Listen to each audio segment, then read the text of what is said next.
आज के एडिटोरियल में हम बात करेंगे अर्थव्यवस्था के संबंध में कि जीडीपी में सुधार हुआ है, लेकिन ये सुधार जो है वो बहुत ही धीमा है। स्लो इम्प्रूवमेंट, बहुत ही धीमा सुधार। फिस्कल अथॉरिटीज़ शुड, देखो दो अथॉरिटीज़ होती हैं जो कि हमारी अर्थव्यवस्था को कंट्रोल करती हैं। एक तो है आरबीआई और दूसरी है सरकार। सरकार का जो वित्त मंत्रालय है ना, सरकार के द्वारा जो भी पॉलिसीज़ बनाई जाती हैं, टैक्स से संबंधित पॉलिसीज़ और दूसरी जो सरकार की योजनाएं होती हैं जिनके द्वारा पैसे खर्च किए जाते हैं वे, तो ये दोनों चीज़ें जो है अर्थव्यवस्था को कंट्रोल करती है, आरबीआई और सरकार। तो यहाँ पे फिस्कल अथॉरिटीज़ का मतलब हुआ सरकार यानी कि वित्त मंत्रालय। शुड, इस पर का मतलब होता है एनकरेज करना, किसी चीज़ को प्रोत्साहित करना। कंजम्पशन का मतलब हुआ उपभोग। एंड इन्वेस्टमेंट का मतलब है निवेश। टू ऐड, ऐड का मतलब होता है सपोर्ट देना, किसी चीज़ को सहायता देना।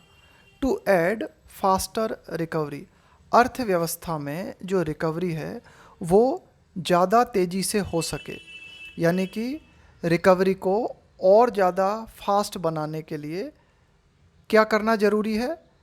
अधिक उपभोग ज़रूरी है और अधिक इन्वेस्टमेंट ज़रूरी है। और इसके लिए सरकार को क्या करना चाहिए?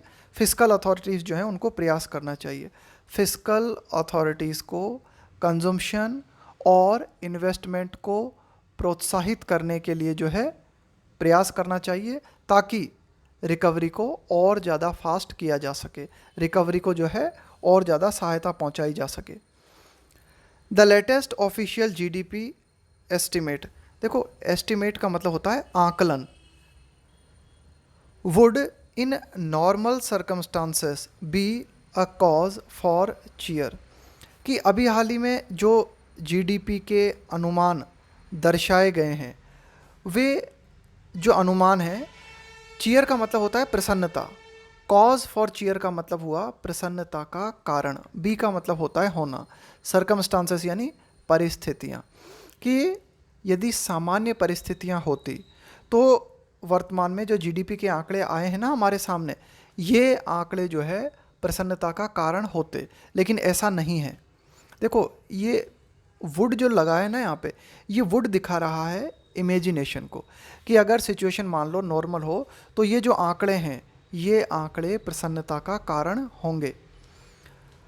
पॉइंटिंग, कि भाई ये जो लेटेस्ट ऑफिशियल जीडीपी एस्टिमेट्स है ये किस ओर इशारा करते हैं? पॉइंटिंग एज दे, जैसा कि हम क्या देखते हैं, ये आंकड़े जो हैं ऑस्टेंसिबली, ऑस्टेंसिबली का मतलब होता है कि प्रकट तौर पर, यानी कि देखने पर ऐसा दिखाई देता है।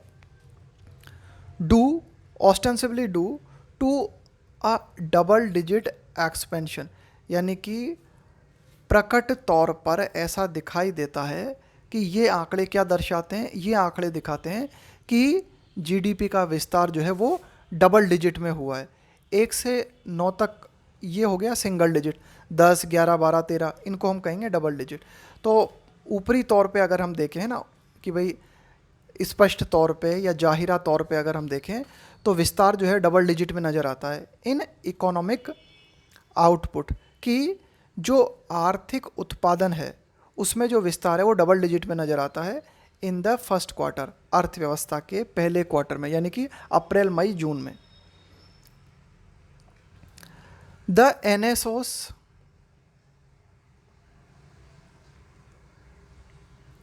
the NSO's projection of 13.5% growth in gross domestic product from the year earlier April June period, देखो ये जो ईयर अर्लियर लिखा हुआ है इसका मतलब है साल भर पहले वाला, यानी कि पिछले साल का अप्रैल से जून का जो पीरियड था उससे अगर हम तुलना करें, NSO's projection of 13.5% growth in GDP from the last April-June period, however, is disconcertingly, disconcertingly का मतलब होता है चिंताजनक रूप से, स्लोअर, तो कुल मिला के अभी हाल ही में एनएसओ के द्वारा प्रोजेक्ट करना मतलब आकलित करना, तो जीडीपी क्या आकलित की गई है एनएसओ के द्वारा 13.5% ग्रोथ है ना, ये एस बी की जीडीपी में 13.5% की ग्रोथ जो है देखने को मिलेगी। ठीक है,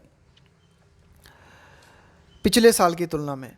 तो ये जो आंकड़ा है ये चिंताजनक रूप से बहुत कम है, स्लोअर देन द 16.2% पेस का मतलब होता है चाल, रफ्तार, that the reserve bank of India had projected, project का मतलब आकलित करना, अनुमान लगाना, just last month. Reserve bank of India ने पिछले महीने जीडीपी के 16.2% रहने का आकलन किया था, और एनएसओ ने अभी क्या कहा है कि भाई जीडीपी जो है 13.5% रहेगी, है ना, इतनी वृद्धि देखने को मिलेगी।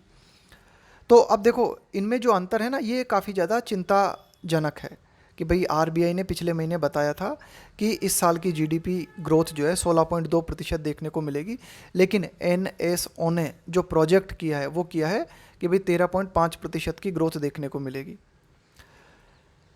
तो ये जो प्रोजेक्शन है एनएसओ का, ये जो प्रोजेक्शन है पॉइंट्स इशारा करता है टू एन इकोनॉमी, एक ऐसी अर्थव्यवस्था की ओर, दैट इज, यहाँ अर्थव्यवस्था की बात हो रही है भारत की अर्थव्यवस्था की, दैट इज स्टिल, अब भी, in search of, in search of का मतलब है कि तलाश में होना, अ फर्मर फुटिंग। देखो फर्म का मतलब होता है और स्ट्रॉन्ग और मजबूत, फर्म फुटिंग का मतलब होता है मजबूत पकड़। तो ये आंकड़े जो हैं इशारा करते हैं कि भारत की जो अर्थव्यवस्था है वह अब भी एक मजबूत पकड़ की तलाश में है, यानी कि अभी भी भारत की अर्थव्यवस्था जो है वो डावाडोल चल रही है, उसे मजबूती की ज़रूरत है। फेस्ड विथ हेडविंड्स, हेडविंड्स का मतलब होता है प्रतिकूल परिस्थितियाँ।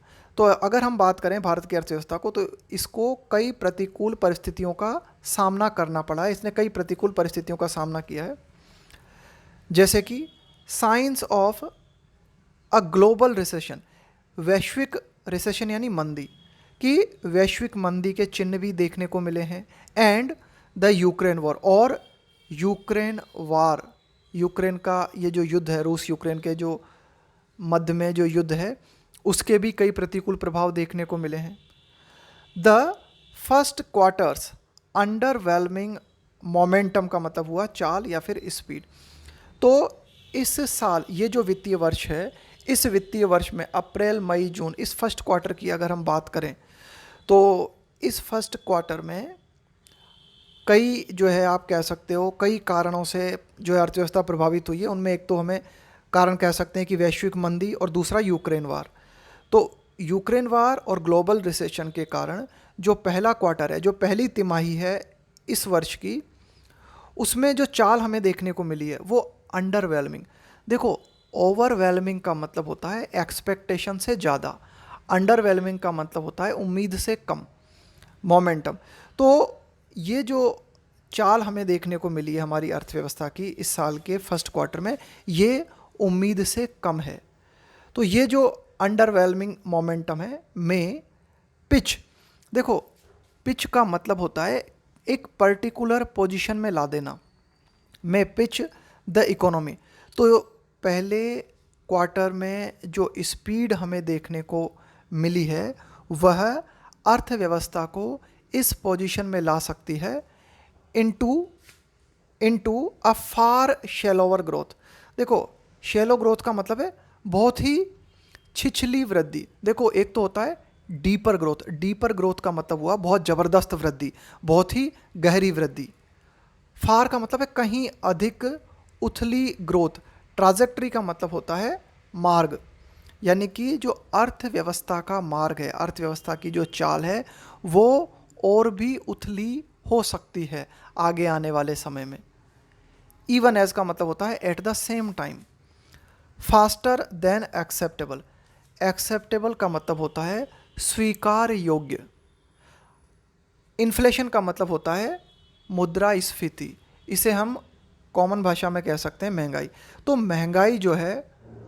वो बहुत ज़्यादा फास्ट स्पीड से बढ़ रही है। महंगाई की जो स्पीड है ना, वो एक्सेप्टेबल से ज़्यादा है, यानी कि महंगाई इतनी ज़्यादा बढ़ रही है। तो ये जो लिखा हुआ है ना, फास्टर देन एक्सेप्टेबल इन्फ्लेशन, इसका मतलब हुआ कि महंगाई जो है, जितना हम स्वीकार कर सकते हैं, जितना हम झेल सकते हैं, उससे ज़्यादा बढ़ रही है। तो एक तो हो गया पॉइंट ये, और दूसरा पॉइंट ये हो गया कि पहले क्वार्टर में जो अर्थव्यवस्था की स्पीड हमें देखने को मिली है वो अंडरवेलमिंग है, काफ़ी कम है।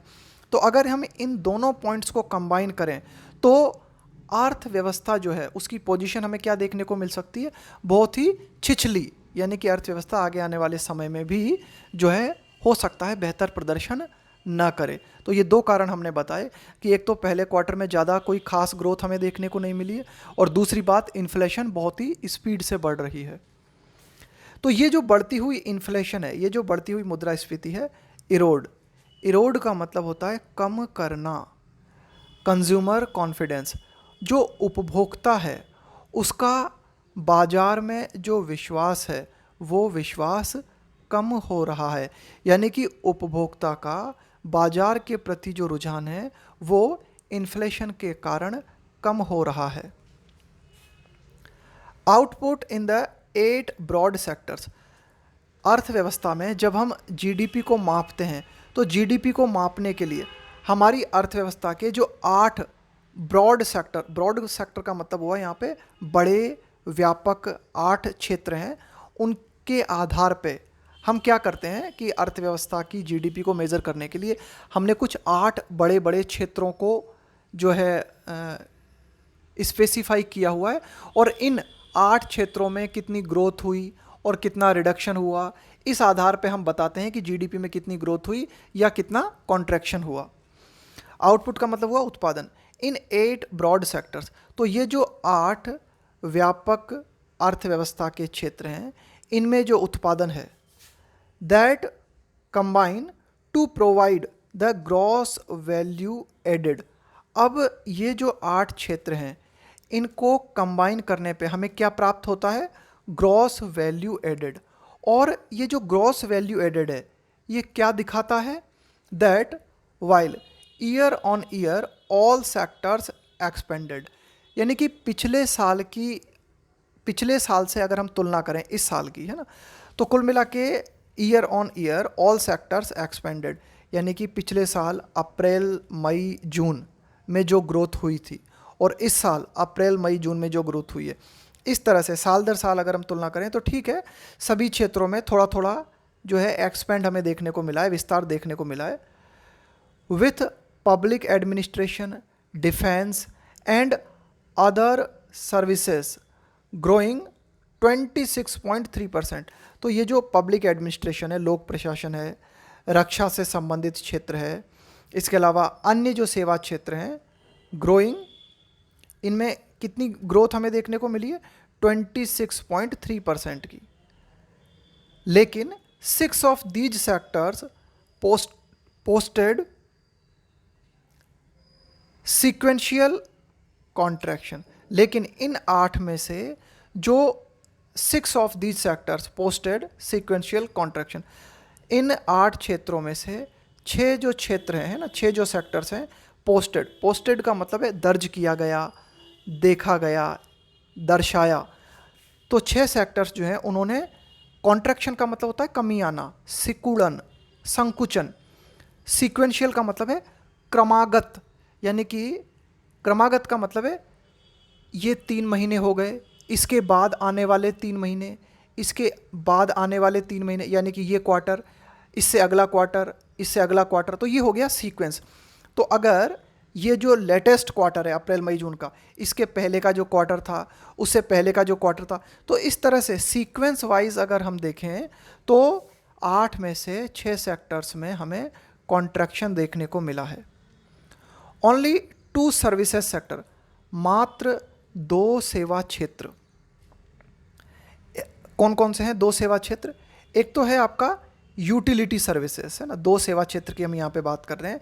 तो एक तो हो गया यूटिलिटी सर्विसेज और दूसरा हो गया फाइनेंशियल सर्विसेज, यानी यूटिलिटी मतलब हो गया उपयोगिता, उपयोगिता सेवा क्षेत्र और वित्तीय सेवा क्षेत्र जो है, इन दो क्षेत्रों में हमें क्या देखने को मिला है, विस्तार देखने को मिला है।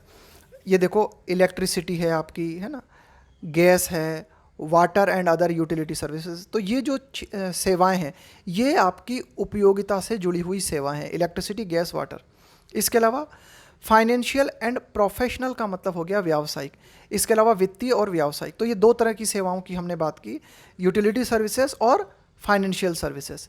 तो इन सर्विसेज सेक्टर्स में हमने क्या देखा, लॉज्ड का मतलब है दर्ज किए गए, एक्सपेंशंस विस्तार, इन दोनों सेवा क्षेत्र में जो है हमने विस्तार देखा।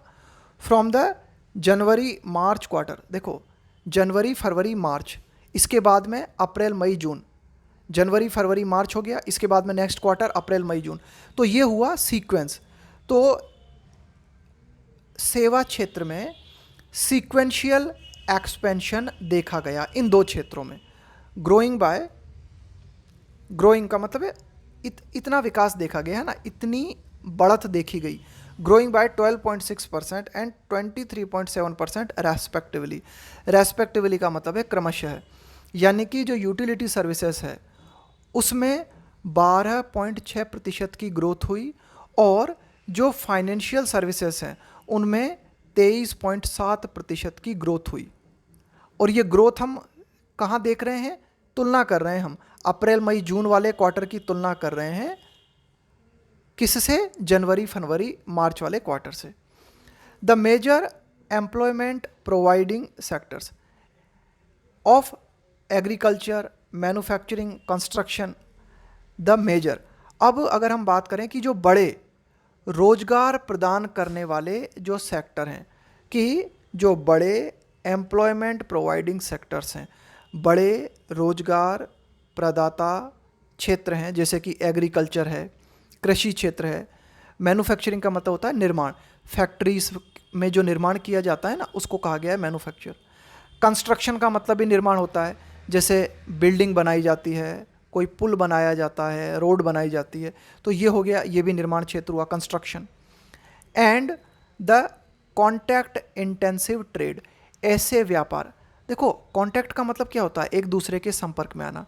इंटेंसिव का मतलब होता है गहन, ऐसे व्यापार जहां लोग बहुत ज़्यादा मात्रा में एक दूसरे के कांटेक्ट में आते हैं, तो उस व्यापार को हम कहते हैं कॉन्टैक्ट इंटेंसिव ट्रेड। जैसे कि होटल व्यवसाय है आपका, तो यहाँ पे कस्टमर्स आते हैं, रुकते हैं, स्टाफ होता है होटल का, तो लोग एक दूसरे के कांटेक्ट में बहुत ज़्यादा आते हैं। ट्रांसपोर्ट क्षेत्र है, जैसे कि रेलवे है, बस है, इसके अलावा आपका जो एयर ट्रांसपोर्ट है, इनमें भी लोग एक दूसरे के कांटेक्ट में बहुत ज़्यादा आते हैं। तो अगर, और ये जो क्षेत्र हैं हमारे, अगर हम बात करें कॉन्टैक्ट इंटेंसिव ट्रेड की, जिनमें कि होटल्स और ट्रांसपोर्ट भी आते हैं, इसके अलावा अगर हम बात करें कंस्ट्रक्शन, मैन्युफैक्चरिंग और एग्रीकल्चर, ये कुछ ऐसे क्षेत्र हैं जो बहुत ज़्यादा मात्रा में रोजगार प्रदान करते हैं। इसके अलावा एंड ट्रांसपोर्ट सर्विसेज सेक्टर, सफ़र का मतलब होता है भुगतना, झेलना, क्वार्टर ऑन क्वार्टर कॉन्ट्रैक्शन। तो इन सभी क्षेत्रों में क्वार्टर ऑन क्वार्टर संकुचन देखने को मिला, कमी देखने को मिली। कितनी कमी देखने को मिली, 13.13% की कमी देखने को मिली एग्रीकल्चर क्षेत्र में, 10.5% की कमी देखने को मिली मैन्युफैक्चरिंग क्षेत्र में, 22.3% कंस्ट्रक्शन क्षेत्र में और 24.6% कॉन्टैक्ट इंटेंसिव ट्रेड में, रेस्पेक्टिवली लिखा हुआ है ना, क्रमशः। द डिमांड साइड, आगे देखते हैं।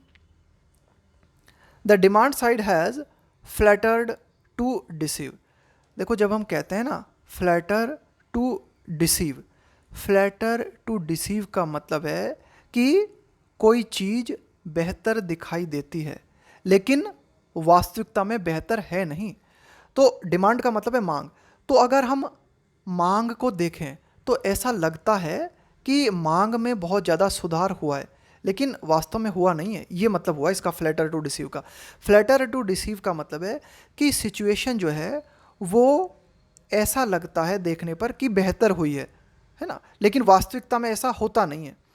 The demand side has flattered to deceive, तो मांग का जो पक्ष है ऐसा लगता है कि भाई मांग में जो है बहुत ज़बरदस्त रूप से सुधार हुआ है, लेकिन ऐसा है नहीं।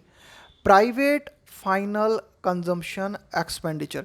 एक्सपेंडिचर का मतलब है जो पैसा खर्च किया जाता है, तो प्राइवेट फाइनल कंजम्पशन का मतलब है उपभोग। तो जो निजी उपभोग पे जो खर्चा किया जाता है लोगों के द्वारा। द इसेंशियल का मतलब है आवश्यक। बुलवार्क, बुलवार्क का मतलब होता है एक मजबूत दीवार ऑफ द इकोनॉमी। तो अर्थव्यवस्था की एक मजबूत दीवार है, यानी कि अर्थव्यवस्था काफ़ी हद तक प्राइवेट फाइनल कंजम्पशन एक्सपेंडिचर पे टिकी हुई है। कुल मिला के अगर प्राइवेट फाइनल कंजम्पशन एक्सपेंडिचर में कमी आती है तो अर्थव्यवस्था में भी गिरावट देखने को मिलती है। तो हम कह सकते हैं कि ये जो प्राइवेट फाइनल कंजम्पशन एक्सपेंडिचर है ये एक बहुत ही महत्वपूर्ण बुलवार्क है इकोनॉमी का। अपीयर्ड, तो ये जो प्राइवेट फाइनल कंजम्पशन एक्सपेंडिचर है प्रतीत हुआ क्या, टू हैव रिवाइव्ड, ऐसा लगता है। देखो ये परफेक्ट इन्फिनिटिव है, to have plus V3। Revive का मतलब होता है पुनर्जीवित होना, एक नई जान आ जाना। With a year on year expansion of 25.9%। तो ये जो प्राइवेट फाइनल कंजम्पशन एक्सपेंडिचर है ये ऐसा प्रतीत हुआ होता है कि पुनर्जीवित हुआ है, यानी कि साल दर साल अगर हम तुलना करें पिछले साल की इस साल से अगर हम तुलना करें तो प्राइवेट फाइनल कंजम्पशन एक्सपेंडिचर में 25.9% की का विस्तार देखने को मिलता है। लिफ्ट, लिफ्ट का मतलब है और ऊपर उठाना किसी चीज़ को। इट्स शेयर का मतलब है हिस्सा in the GDP to just shy of. देखो शाय ऑफ समथिंग इसका मतलब होता है slightly less than. Shy of 60% का मतलब हुआ कि 60% से जस्ट थोड़ा सा कम। तो कुल मिला के जो प्राइवेट फाइनल कंजम्पशन एक्सपेंडिचर है उसकी अगर हम पिछले साल से तुलना करें तो इस साल उसका विस्तार हुआ है कितना, 25.9% का। तो इस तरह से हम क्या देखते हैं कि जीडीपी में जो प्राइवेट फाइनल कंजम्पशन एक्सपेंडिचर का योगदान है वो 60% से लगभग थोड़ा ही कम है। तो ध्यान रखना शाय ऑफ समथिंग का मतलब होता है स्लाइटली लेस देन। हाउएवर, हालांकि व्हेन व्यूड सीक्वेंशियली, तो ये तो हुआ साल दर साल हमने तुलना की, लेकिन अगर सीक्वेंशियली अगर हम देखें, सीक्वेंशियली देखने का मतलब हुआ कि इस क्वार्टर के आंकड़े को पिछले क्वार्टर के आंकड़े से तुलना करें, है ना, फिर पिछले क्वार्टर के आंकड़े को उससे पिछले आंकड़े से तुलना करें। इस तरह से अगर हम सीक्वेंशियली देखें, द एस्टिमेटेड का मतलब है आंकलित 22.08 lakh crore of private consumption spending in April June 2022। अप्रैल से लेकर जून 2022 के बीच में जो निजी उपभोग पे स्पेंड मतलब खर्च करना, जो निजी उपभोग पे खर्च किया गया वो कितना था, 22.08 लाख करोड़। तो ये जो खर्चा था was a not significant ₹54,000 crore और 2.4% less than what was spent in the preceding quarter.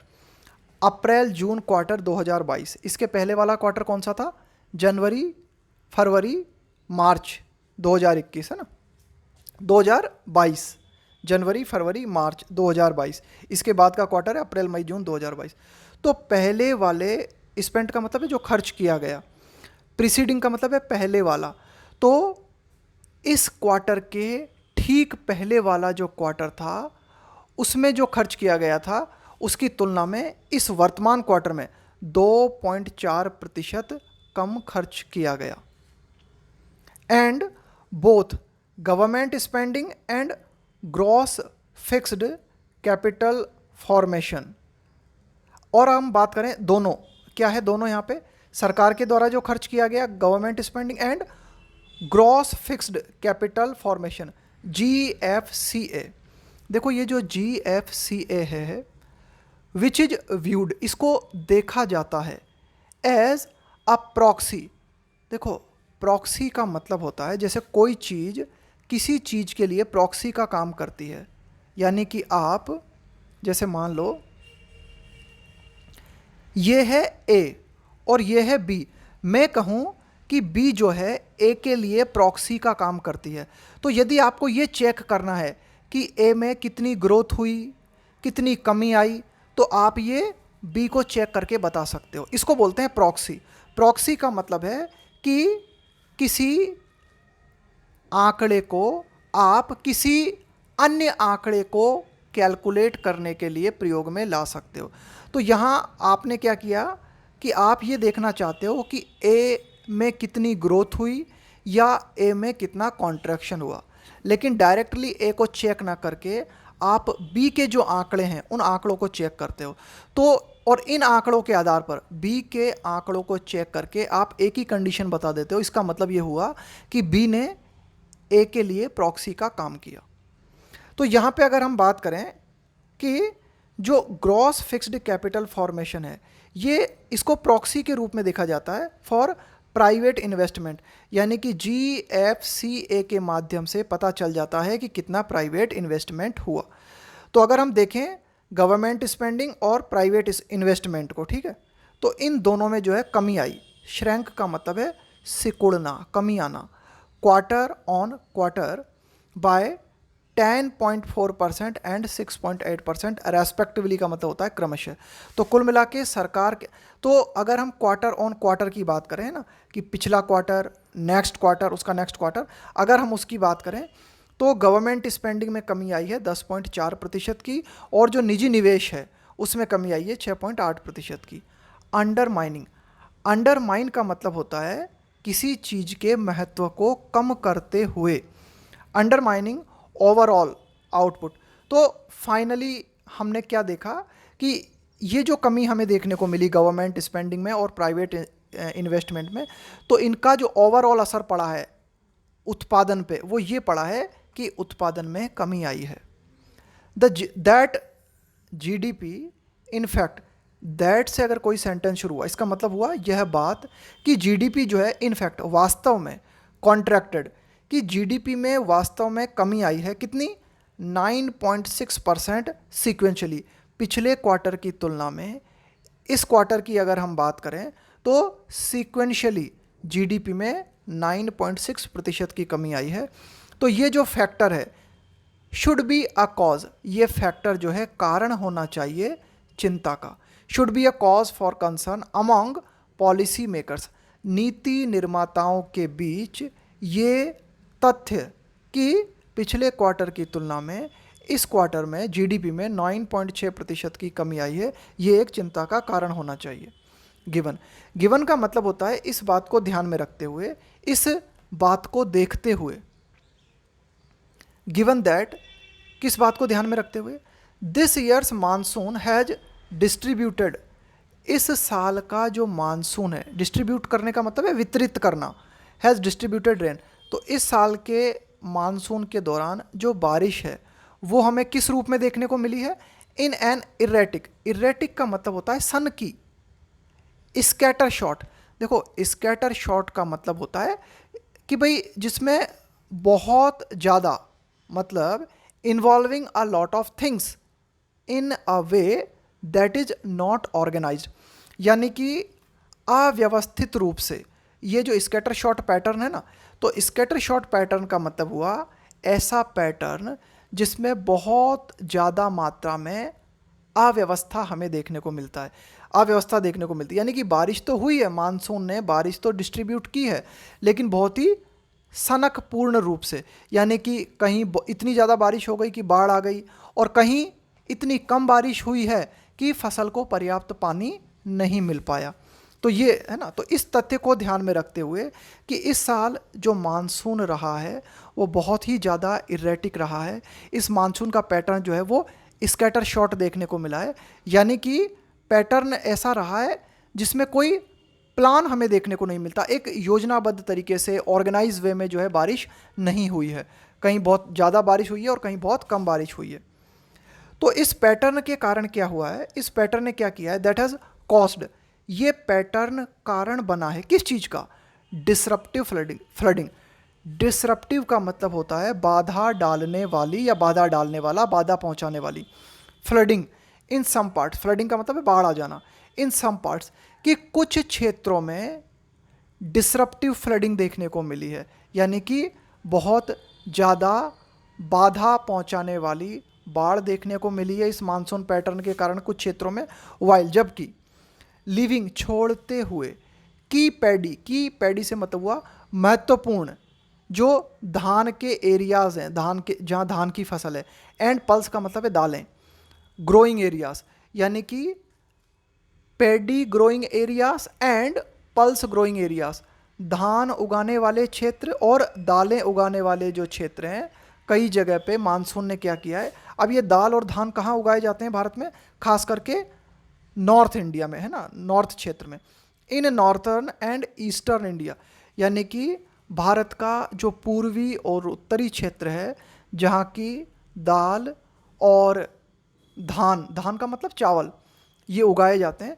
तो यहाँ पे मानसून का पैटर्न जो था, मानसून ने इस क्षेत्र को छोड़ दिया, किस रूप में, मॉइस्चर डेफिशिएंट।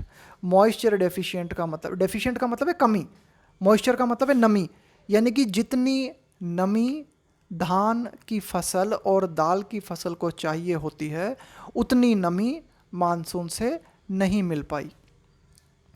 तो इन तथ्यों को ध्यान में रखते हुए बोथ फार्म आउटपुट का मतलब हुआ कृषि उत्पादन and consumer spending, consumer spending का मतलब हुआ उपभोक्ता के द्वारा जो खर्च किया जाता है, इन the rural hinterland, rural hinterland का मतलब हुआ ग्रामीण अंतर्वर्ती क्षेत्र, हिंटरलैंड का मतलब होता है अंदरूनी हिस्से, both farm output and consumer spending in the rural hinterland.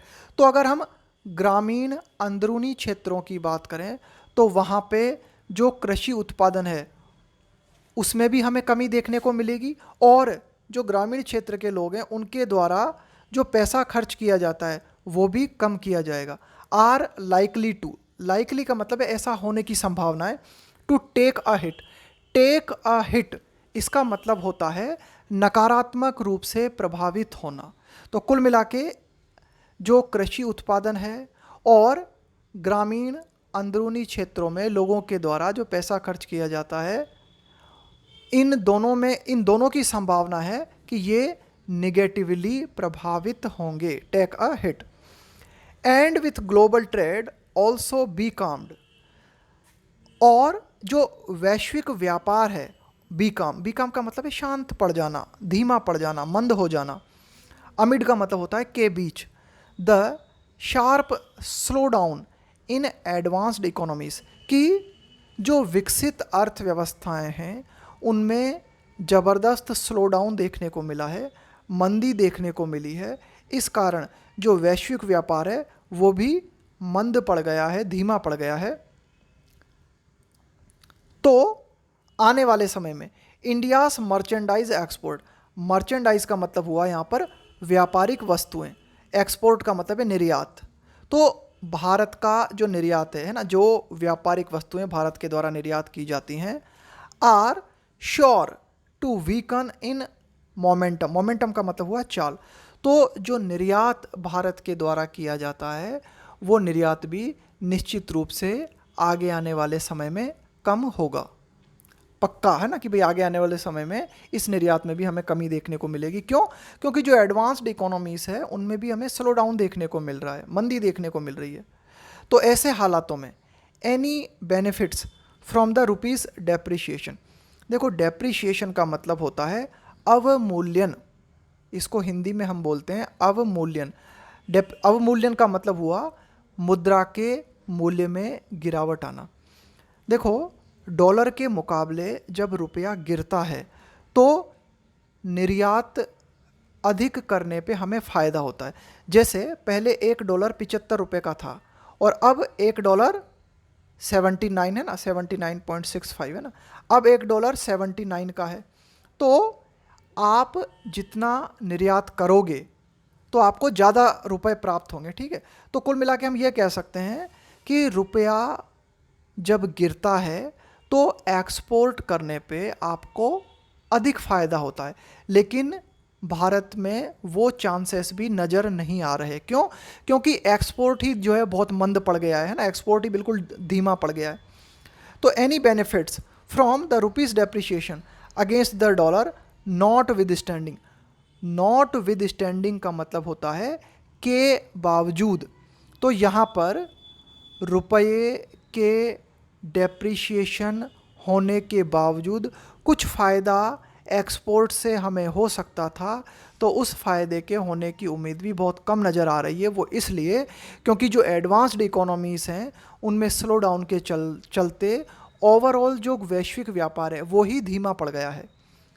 With the RBI needing to stay laser focused on taming inflation. अब देखो विथ द आरबीआई कि आरबीआई के लिए इस बात की ज़रूरत है, यानी कि आरबीआई को इस बात की ज़रूरत है, यानी कि आरबीआई को इस बात को बनाए रखने की ज़रूरत है। नीडिंग, इस बात को बनाए रखना है। किस बात को?